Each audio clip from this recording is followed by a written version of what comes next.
Mais comment Jésus a-t-il pu entrer ici sans que rien de tout ça lui soit fait? Voyez, il était assis dans le coin, les pieds sales, sans avoir été accueilli. Probablement, ce pharisien était occupé à parler d'autre chose, vous savez. Il ne s'était jamais aperçu que Jésus était entré. C'est ça le problème dans les églises aujourd'hui, dans trop de nos églises pharisiennes. La puissance de Dieu y entre et ils ne s'en aperçoivent pas. Voyez, il est disposé à faire quelque chose, mais on ne lui souhaite jamais la bienvenue. Et voilà qu'il était là, peut-être en train de faire des plaisanteries et de passer du bon temps avec le pasteur rabbin un tel et rabbin un tel là-bas. Ils n'ont pas aperçu Jésus. Il avait dû se faufiler et s'asseoir quelque part, dans un coin. Je peux le voir là, les pieds sales, le cou plein de cloques. Pas de baiser pour lui souhaiter la bienvenue. Oh, est-ce que ça ne vous fait pas un drôle de sentiment? Jésus aux pieds sales? Là-bas, on l'appelle Jésus. Jésus, il a dit, Jésus aux pieds sales, assis dans un coin. Oh Dieu, comment est-ce donc possible? Personne ne faisait cas de lui. Mais une petite prostituée, oh là là, une femme de mauvaise vie, il se trouve qu'elle passait par là. Peut-être qu'elle était... Il n'y avait personne en ville. Tout le monde était allé à ce festin, toutes les célébrités. Donc, son activité était en baisse. Alors, elle a cherché à comprendre. Que signifie donc tout ce va-et-vient là-bas, chez ce pharisien? Alors, elle y est allée, probablement pour y jeter un coup d'œil à travers la fissure de la clôture, afin de voir. Oh là là! Elle a dû regarder dans un coin. Elle l'a vu assis là, la tête inclinée, les pieds sales, le cou plein de cloques, pas accueilli. Personne ne faisait cas de lui. Mais cela lui a été révélé. Oh! Je peux la voir se frotter les yeux et dire, est-ce bien lui? C'est ce même homme qui avait épargné une femme comme moi une fois, quand elle avait été traînée par cette église, qui allait la lapider à mort. Et il a dit, femme, où sont tes accusateurs? Ce doit être lui. Voyez, la foi vient de ce qu'on entend, et il lui avait été révélé que c'était bien lui. Elle a dit, mais regardez, il n'a pas été accueilli, il a les pieds sales. Que puis-je faire à ce sujet? Je suis une femme. S'il m'arrivait d'entrer là et de dire quelque chose, eh bien, on me jetterait dehors, par-dessus cette grille. Eh bien, je suis une femme de mauvaise vie, et il saurait que je suis de mauvaise vie. Il saurait que je suis une femme mauvaise. Alors, qu'est-ce que je peux faire? Je peux la voir se retourner, marcher de long large, et se dire, oh, je dois faire quelque chose. Il n'a pas été accueilli, mais quelque chose me révèle que c'est la seule façon pour moi d'avoir la vie. Voilà. Oh frère, je veux voir ce qu'il y a dans ce paquet. Je sais qu'il y a quelque chose là-dedans qui pardonnera mes péchés. Bien que je sois une prostituée, bien que je sois mauvaise, je veux regarder dans ce paquet de Noël. Je sais qu'il y a quelque chose là-dedans pour moi. Il y a quelque chose pour tout le monde. C'est vrai, ami pécheur. Il y a quelque chose pour celui qui joue à des jeux d'argent. Il y a quelque chose pour le menteur. Il y a quelque chose pour chaque personne. Il y a quelque chose pour vous dans ce paquet de Noël. Ne rejetez pas cela. Comment ce pharisien, ce sot, cet insensé, a pu prendre le clinquant et jeter le cadeau? Que ça fait pitié. Le voilà. Il est assis là-bas, et cette pauvre petite femme, peut-être qu'elle rentre chez elle, monte ses vieilles marches grinçantes là, et met la main dans son bas, ou quelque chose d'autre, pour prendre de l'argent. Elle se dit, oh, que puis-je faire? Bon, un instant, je ferais mieux de remettre ça là, parce qu'il saura que je suis une femme de mauvaise vie, mais c'est mon seul espoir, c'est tout ce que je peux faire. Je ne suis pas invité à ce festin. Et pourtant, je dois arriver jusqu'à lui. Oh, j'aimerais que les gens puissent voir ça ce soir. Arriver jusqu'à lui ou périr. Quelle différence ça peut faire? Que vous soyez appelé, exalté ou chassé, ou quelle est la différence? Arriver jusqu'à lui. Arrivez jusqu'à lui, c'est votre seul espoir. Elle a pris cela et est sortie. Je peux voir un de ces juifs là-bas, assis là, à compter son argent, tout en se disant que les affaires ont été mauvaises. Tout le monde était allé au festin et tout. Cette femme est entrée. Eh bien, que faites-vous ici? Elle a versé ses deniers romains sur le comptoir, une 30aine de pièces. Ah ah, que voulez-vous, madame? Voyez, cela avait changé les choses. Il avait vu ce qu'elle était. Mais quand il a vu qu'elle avait de l'argent, c'était différent. Voyez, c'est ça le monde aujourd'hui. Si vous avez de l'argent, vous êtes une grosse légume. Si vous n'en avez pas, vous n'êtes rien. Oh, c'est différent. Que voulez-vous?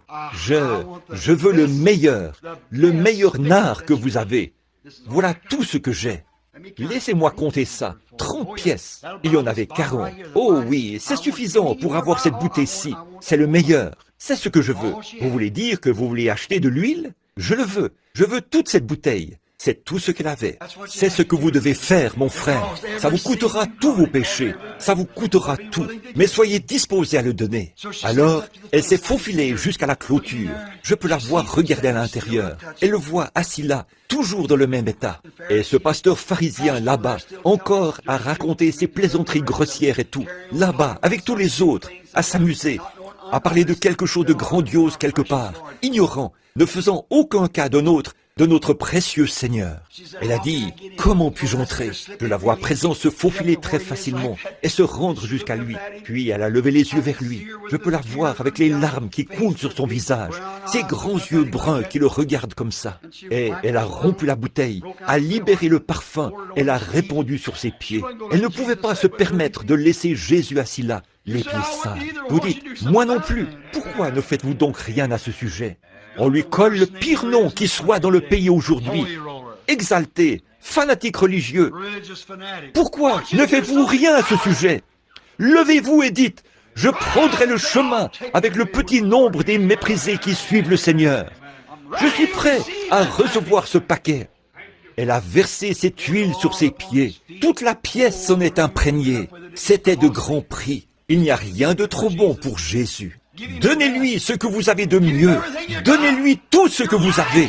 Votre vie, votre âme, votre être, votre temps, tout ce que vous avez.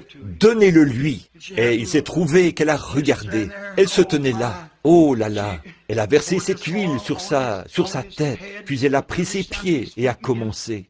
Oh, elle a pris ses pieds, les a regardés. Ils étaient sales. Elle n'avait rien. Puis elle s'est mise à penser à ses péchés. Elle s'est dit, il va certainement me condamner. Alors, après qu'elle a mis l'huile sur son cou, elle a frotté. Elle s'est ensuite agenouillée et a saisi ses pieds. Et elle s'est effondrée. Elle s'est mise à pleurer. Oh, moi, une si grande pécheresse. Me voici devant cet homme. Je suis une si grande pécheresse. Elle a levé les yeux, ses grands et jolis yeux. Elle s'est dit, il va me chasser de cette pièce. Mais il n'a pas fait le moindre geste. Il est simplement resté là, à la regarder. Oh, j'aime ça. Il est simplement resté là, à la regarder. Oh, il connaît mon cœur. Je sens qu'il est en train de lire ma pensée en ce moment. Il sait que je suis mauvaise. Je le sais, Seigneur. Mais je ne peux pas supporter de te voir avec les pieds sales. Je ne peux pas le supporter. Tu es mon seul espoir. Je ne peux pas le supporter. Quelle belle eau pour ses pieds. Oh, des larmes de repentance. Oh, ce vieux pharisien ne pouvait rien fournir de semblable à ça. Cette eau, des larmes qui coulaient sur ses joues, et elle s'est mise à les frotter, et à lui baiser les pieds. Oh, c'était son Seigneur. Elle lui baisait les pieds. Elle n'avait pas de serviette pour les sécher. Alors j'imagine que les boucles qu'elle s'était faites sur la tête ont dû tomber. Elle a pris ses cheveux, s'est mise à lui essuyer les pieds avec cela et à lui baiser les pieds. Seigneur, tu sais que je suis une pécheresse. Je déteste être ici devant toi comme ça, mais je ne peux pas supporter de te voir avec les pieds sales. Oh là là, Jésus, les pieds sales, pas accueilli, pas de baiser sur le cou. Elle lui baisait même les pieds. Seigneur, mon Seigneur, oh Seigneur, je suis une pécheresse. Tu sais que je le suis, Seigneur. Et à peu près au même moment, le vieux pharisien s'est retourné. Ah, il a dit, regardez-moi ça, voilà le genre de compagnie qui a ça, qu'on appelle le Saint-Esprit. Voyez, ils n'ont pas changé. Regardez ce que c'est. Regardez quel genre de personnes ils côtoient. Vous parlez du Saint-Esprit et de la guérison divine. Qu'est-ce que c'est? La racaille de la ville. Bien sûr, c'est à celle-là que cela a été révélé. Elle savait ce qu'il y avait dans ce paquet. Elle savait que c'était la seule et unique occasion qu'elle ait jamais eue de parvenir à quelque chose. Elle ne pouvait pas aller chez le pharisien. Il la chasserait de l'église. Elle n'était pas de leur classe sociale. Mais il y avait une classe pour le pécheur. J'en suis si heureux. Il y a un lieu où le pécheur peut venir.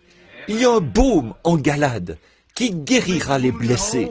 Elle l'avait trouvé. Elle voulait connaître ce cadeau et elle lui baisait les pieds. Ce vieux pharisien a dit, « Ah, venez ici les gars. Ah, ah, voilà votre prophète, voyez. S'il était prophète de quelque sorte, il connaîtrait de quelle espèce est la femme qui lui lave les pieds. Regardez-moi ça. N'est-ce pas là du fanatisme? Ça déshonore ma maison. » Jésus n'a pas dit un mot. Il était juste là à observer cette femme. Donc, après un moment, il savait ce que pensait le pharisien. Alors, il s'est levé. Cette femme, je peux la voir. Oh, voici mon heure. Il va me condamner. Il va me chasser de cette maison.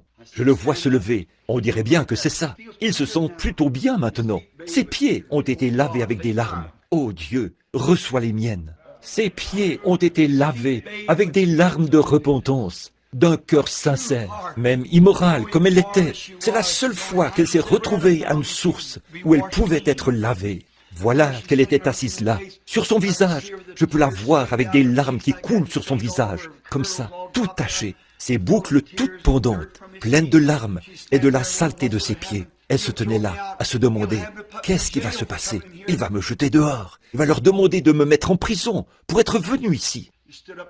Il s'est levé, comme ça. Il a dit, Simon, j'ai un mot à te dire.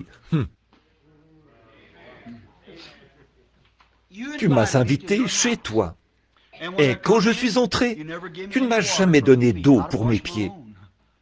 Je les aurais lavés moi-même, mais tu ne m'as jamais donné d'eau. Oh Dieu, tu ne m'as jamais donné d'huile pour oindre mon cou alors qu'il brûlait. Tu ne l'as pas fait, Simon. Tu ne m'as pas non plus donné de baiser, ni souhaité la bienvenue. Mais cette femme, elle a lavé mes pieds avec ses larmes. Elle m'a baisé les pieds et elle n'a pas cessé de le faire depuis qu'elle est entrée ici. J'ai un certain nombre de choses contre toi, Simon. Mais elle, il était le prophète ou pas? Je lui dis que ses nombreux péchés sont pardonnés. Oh Dieu! Qu'est-ce que c'était? Elle avait trouvé ce qu'il y avait dans ce paquet cadeau. Elle avait trouvé qu'il y avait l'amour. Elle avait trouvé qu'il y avait le pardon. Elle avait vu cela. Oh, comme elle a vu ce précieux cadeau de Dieu agir sur elle. Comme elle a dû se sentir bien quand elle a vu que le cadeau de Dieu lui a été offert. Ses péchés ont été pardonnés.